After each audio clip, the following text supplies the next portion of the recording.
Hey y'all, I got some shit would need to be said, okay? So this is part 3 of Nothing But Facts. And the facts is about everything that's been going on with regards to my chaotic child custody battle. The last post I left off on a restraining order that I had to get against the ex-in-laws. And I said, now you may be wondering why I had to get a restraining order against the ex-in-laws, but I ran out of time. So now I'm going to talk about that in part 3. It's funny because I think the ex may have forgotten the testimony that she wrote up about her own parents. See, I had to file a police report against the ex-in-laws for what transpired. The reasoning behind why I got the restraining order anyway. I was just taking the proper steps, following protocol to do what I had to do in order to not only leave a paper trail, but to bring about justice for my baby girl, for myself as well. And this is the catalyst that propelled me to really, really, really decide to just break it off altogether with the relationship, sever the civil union agreement, and go my separate ways. I felt like I needed to protect my kids, and I definitely needed to protect myself. For some reason, the ex wasn't understanding that. But I want to refresh the ex's memory because maybe the ex has forgotten everything that transpired and the reasoning or the catalyst behind everything breaking down the way it did, because it was building up over time anyway, y'all. You don't just decide to up and leave a relationship that you've been in for a while, that you got kids, and all that stuff. You normally don't just decide to up and just bounce. You know what I mean? It takes time. And it's usually a buildup of numerous things that brings you to your tipping point where you're just like, you know what? Yeah, I think I'm going to be out. Or I know I'm going to be out. You get tired of the hurt. You get tired of the pain. You get tired of the emotional abuse, the verbal abuse, the mental abuse. You get tired of the physical abuse. You get tired. And you know what your breaking point is. Some people told me I should have stayed because of the kids. I left because I was thinking about the safety of my kids. That's why I left. But some people, they feel like for convenience purposes that it'd be best to just stay put. Never mind the abuse that you go through. Just take that. But in my eyes, I didn't want to bring my kids up in an abusive household. I grew up in an abusive household. My dad was very abusive to my mom, and he was very abusive to me. That was something that I did not want to repeat. I didn't want to repeat that cycle. I didn't want to think my kids, I didn't want my kids to think that physical abuse was normal. I didn't want my kids to think that mental and verbal and emotional abuse was normal. I did not want to normalize that. That was a cycle I wanted to break, a generational cycle that I wanted to break with my kids, because bringing them up around that would make them think that a person that treated them like that was okay.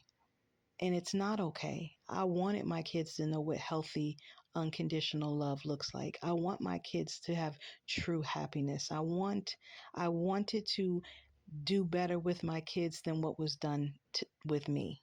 You feel me? And I'm sure a lot of parents feel that way. But anyway, apparently not the ex. But let me refresh the ex's memory since she seems to forget. So to the bottom right, in the middle where you see the green at, so the judge made me and the ex use a talking parents app so that everything could be documented. as proof of what was said between us, right? So in the green, I wrote May 21st, 2020 at 1:49 p.m.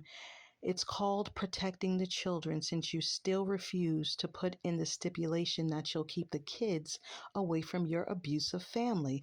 Oh, wait, you just defended them and said they're not abusive. If your parents aren't abusive, Janae Brumby, then why on Thanksgiving Day in 2016, when I was 7 months pregnant with the twins, you, me, your mom, Brenda Flim, your stepfather, Paul Flim, your sister, Stephanie and Ashley Flim, we're all sitting at the dinner table, and your mother looked at you and said, and I quote, "When I decide to hurt those babies, you can't stay mad at me. You have to forgive me." To which you just put your head down and was completely silent. Everyone else at the table was silent too, and all I did was grab my pregnant belly in fear. It would seem she kept her promise when she poisoned Winter Rose on February 22nd, 2019, in which you obviously forgave her since you're defending her. You even removed the front door camera footage that showed her barging her way into our home, her and her husband, although you tried stopping her, but she dumped her scorching large coffee on you to make you back away from the door. You even called the cops to our home that day because she got abusive with you and knocked you down. So please stop your lies about your parents not being abusive, as they are both physically and mentally abusive. They're also verbally abusive and emotional. So Janae Brumby saw that May 21st, 2020. And she responded, "Thank you again for the reminder. Either way, you need to move on and co parent our children either here in Nevada or come visit them like you expect me to do since it's so urgent you move. When are you bringing our children to drop them off?" To which I respond, "You're welcome for the reminder. I'm glad you remember too." Okay? Because in this, y'all, she is confirming exactly that what I said to her is true. And she can't renege on it. You know why? Because if you look at the upper top hand corner or the very top of the page, you will see her own testimony, her written testimony, agreeing with what I said. It says, "My name is Janae S. Brumby. The below statement," which she's talking about my statement that I wrote up, "is a confirmation of the above listed reference," or her statement is a confirmation of the above listed, which was my statement, reference incident on February 22nd, 2019 at approximately 9 a.m. My spouse and I were startled with a bang and constant ringing of our doorbell. I answered to find my mother and stepfather standing on our front porch.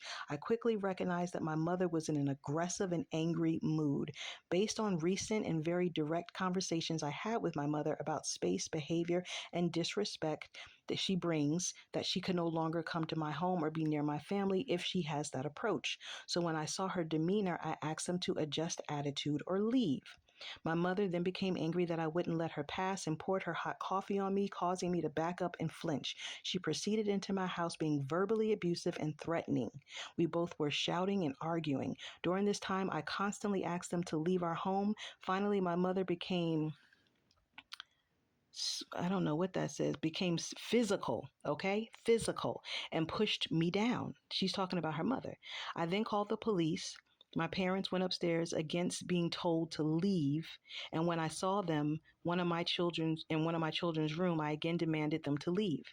After leaving, my daughter was behaving unusually. She began throwing up and was lethargic. My parents had already left. We rushed our daughter to the ER. Both my spouse and I are sure they will indeed return, and it won't be good, is what she said.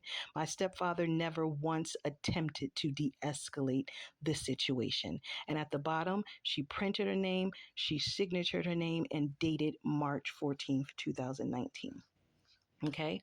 So this testimony comes before what I wrote in the Talking Parents app. And as you can see in the Talking Parents app, she's very apathetic towards me, very apathetic, especially realizing that I mean what I say about not coming back. So now the parents get all the defense, right? They get all the defense. And what do me and my kids get? Nothing. Part 4 coming up, y'all. Comments?